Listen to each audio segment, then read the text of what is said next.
This is Alex from phpacademy.org with another video for the new Boston.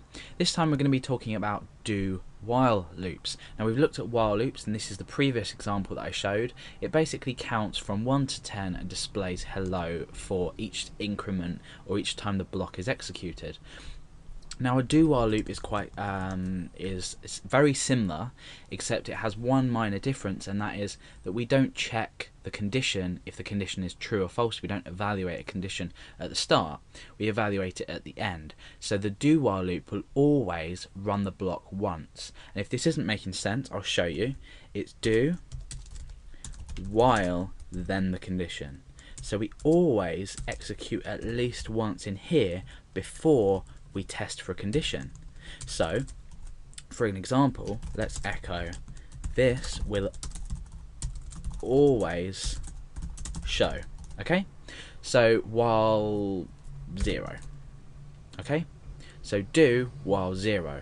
Remember in the last example when we did the while loop, I put a 0 in and nothing happened because we evaluated it to false, therefore the block here didn't run. Now do, we're going to echo this, then we're going to make an evaluation, and if this equals false the second time round, we're not going to echo this out. So we can forget about counter for now, that's irrelevant. Let's refresh, and you can see this will always show, because it will always show. However, if we wanted this to display 3 times, for example, we reset up our counter, or we can do it 10 times. So let's break and we can change this to once. This will always show once. So despite what our while thing is, this will always show once.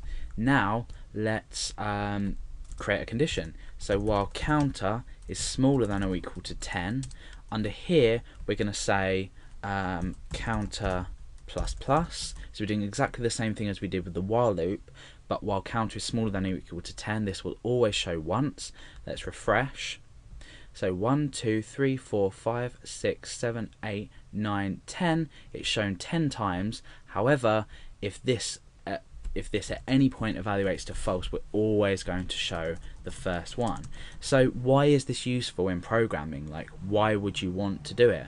Well, you might not be able to think of an example offhand, but you may have an example, you may come across an example in programming when you're maybe creating something for yourself or someone else, where you think, oh, I need to show this once and I need to make an evaluation. You're going to think about the do-while loop, because you're going to loop still, but you're always going to show at least one thing or process this block at least once. So that's basically the do-while loop in PHP.